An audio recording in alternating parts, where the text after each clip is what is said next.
បាទជំរាបសួរពុកម៉ែបងប្អូនបាទថ្ងៃនេះចំណាយបានថាជាជិត2ម៉ោងបងប្អូនហ្នឹងហើយថាជាម៉ោង2អីហ្នឹងគឺចេញទៅការគេនៅខាងព្រៃកបាស់ខេត្តតាកែវបាទស្រុកកំណើតបាទហើយអញ្ចឹងតំណេ2ម៉ោងគឺឆ្លៀតយករុស្សីយកមកកាត់សម្អាតបាទនេះកាត់ដោយម៉ូទ័រនេះបងប្អូនទ័រកាត់ដែកបាទនេះគាត់ដោះខាត់ឡើងអាឡូងដូរក្រូចឹងដោះទៅវាចូលក្នុងសាច់ផ្លែហ្នឹងអាឡូងហ្មងបាទយូរដោះខាត់លេងដាច់បាទហើយឥឡូវនេះចង់បង្ហាញបងប្អូនថាតើឫស្សីអ្វីខ្លះដែលត្រូវកាត់សម្អាតធ្វើជាខ្នាតបន្តោងហ្នឹងបាទនេះគឺជាប្រភេទកូនក្រកបងប្អូននេះកូនក្រកថើបគ្នាបាទគឺមិនងាយរកដែរបាទប្រភេទនេះហើយខាងខ្នងនេះអាលាត់ធម្មជាតិបាទអញ្ចឹងត្រូវកាត់ហ្នឹងកូនក្រកនឹងមួយបាទហើយនេះជាប្រភេទឫស្សីដោះឲ្យមានចុងបត់ចាក់ចូលអត់ដឹងថាចាក់ចូលនឹងជំរឿណាឬក៏បត់កវៀនអែបនឹងទេបាទហ្នឹងអញ្ចឹងយើងត្រៀមកាត់ធ្វើជាបន្តោងច្រើនដែរបងប្អូនហើយកាត់ហ្នឹងអត់លឿនទេគឺយើងនៅចិត្តចង់បាទខ្លាចខូចហ្នឹងហើយនេះប្រភេទក្តារសាច់ឆ្កិលបាទក្តារសាច់ឆ្កិលនេះគឺខ្ញុំធ្លាប់ថតបង្ហាញពេលសកម្មភាពយកហើយបាទតែដល់ពេលគុំហ្នឹងគឺមើលតែលើអត់ចាប់អារម្មណ៍ក្រោម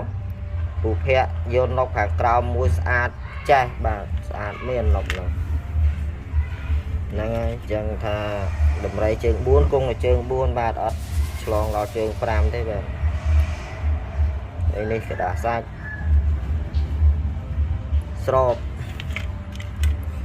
ហើយមួយនេះថ្នាំងវែងតិចបើកុំថ្នាំងវែងនេះខ្នែងឆ្លោះល្អដល់ហើយបងប្អូនអត់មានស្អុយមួយទេបាទដោះជ្រងពេញទាំងអស់អត់មានស្អុយមួយឲ្យឆ្លោះបាទតែថ្នាំងវែងហ្នឹងចឹងកាត់ធ្វើបតោងដែរបាទតែមួយនេះដោះមកគឺអត់មានប៉ះមានអីទេតែដោះមកផ្នែកឡើងលើហើយខ្ទាស់មួយផ្នែកនេះបាទមានស្របពី3ដែរបាទដោះមកគឺរៀងប្លែកម្យ៉ាងដែរបាទឫស្សីនេះគឺខ្ញុំជាវពភ័ក្រទេបាទឃើញស្អាតស្រឡាញ់សុំចែកជាវគាត់យកមកទុក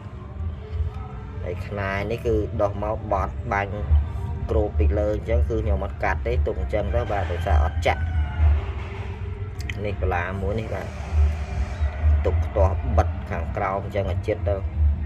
បើសិនជាមានចាក់អាហ្នឹងយើងត្រូវកាត់ហើយតែអត់ចាក់ទេយើងទុកអញ្ចឹងទៅស្អាតដែរបាទ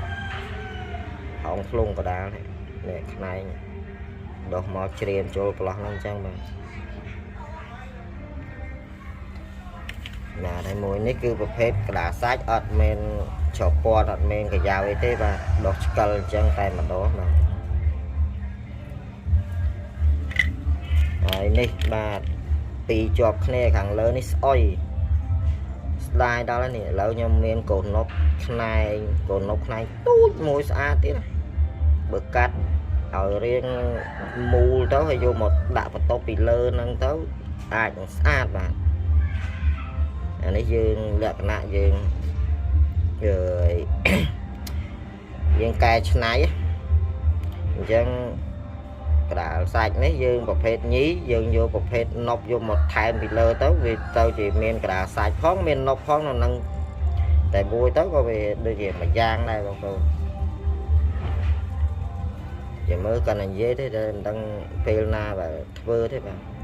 យើងតបតែអញ្ចឹងទៅយើងយកទៅស្រោបទៅប្រហែលជាអាចស្អាតមានក្តារសាច់ផងមាននប់ផងនៅជាមួយគ្នាតែមកតួអង្គស្រួលបាច់ដល់2បាទចង់និយាយថាតាមួយទេតែមានតួអង្គដល់2បាទតួអង្គក្តារសាច់ផងតួអង្គនប់ផងហ្នឹងហើយខាងក្រោមនេះគឺប្លែកម្យ៉ាងដែរបងប្អូននេះប្រហែលជាបើកេះទៅប្រហែលជាអាចស្អុយទេព្រោះនេះសពូទេបាទមិនមែនជានប់មិនមែនជាអីទេបើសិនជាយើងកេះអាចនឹងបែបស្អុយអញ្ចឹង nhầm ở cái đấy cứ tục phần năng đó bà cái vì muốn ra đây hái lâu mà đau bắt đầu nó cứ xíu tục chân bắt đầu đấy hay càng cao đấy cứ nộp đá và con con đi phết nộp đá tay số 3 tiên cho mà chết mặt đo cao ngày nay tiết bạn tam phất nộp nick này đo này bởi công số 3 tiên này số 3 tiên chốt đo lơ ta để xa số 3 tiên chốt mặt đo cao nó cao 10 cái đá xanh đi tiết bạn chân tiên rồi hào bạn cho nhóm ai đang ca thằng này tới cứ khơi nâu men son khang bạn chẳng sát dạng đai bạn tiền cho đo lại bởi thật tiền thường là đi mà đó không xa đi tiền mà cầu này cầu này thì cái đá sạch cầu này kiếm này và ra nái phần nắng cứ bông bông tí bốn phần muối phần bảy án bạn phần bảy án đấy vừa sân gì cắt lại xua với tí máu cắt đã thái thế bông bông để sao chứ nó cắt chặt chăng sầm a khai pa khai khôi khai ấy chẳng thôi chẳng điện du chân đang cắt banประมาณ thế bạn đang hay chỉ bây giờ cắt sân bông bông chứ là hai là mồm bông bông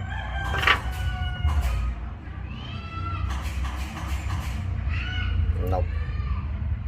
hàng nè bạn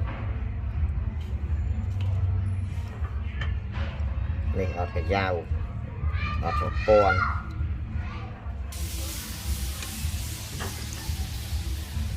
cờ bạn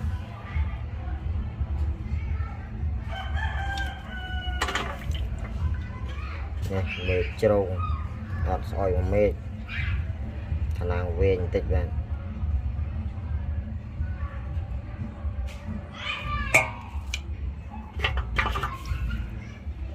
nè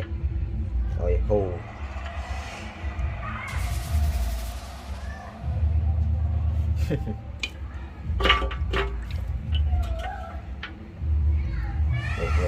mệt nào từ lâu đây đó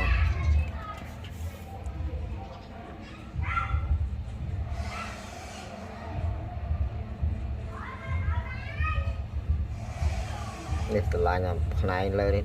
đọc bật nó bị lời đi tục chân các bạn ở một hòn để này tồn cọ bạn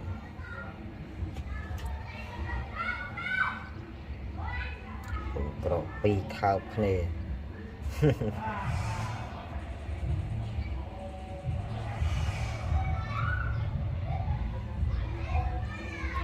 cắt bàn chân rồi này trong này cầm râu nhưng mà cho cả nhà các anh vừa chu bạn đây bát cả nhà cho cả nhà các ai để đến khách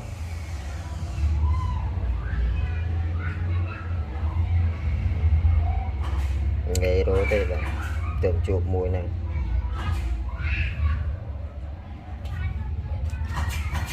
để trồng còi này cái đá xanh độc bật chặt vào lúc trồng nó không nóng cả rồi thông mà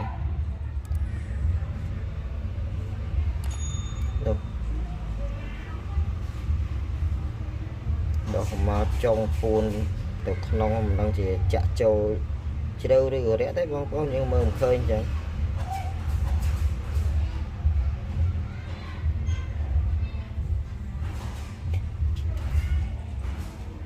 lọtទឹកចេញឲ្យនៅស្រីសស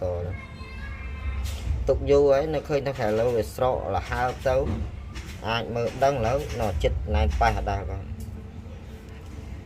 បាទហ្នឹងហើយអរគុណបងប្អូនវីដេអូនេះគឺមានប៉ុណ្ណឹងទេបាទខ្ញុំសូមជម្រាបលាបាទចាំជួបនៅវីដេអូថ្មីបន្ត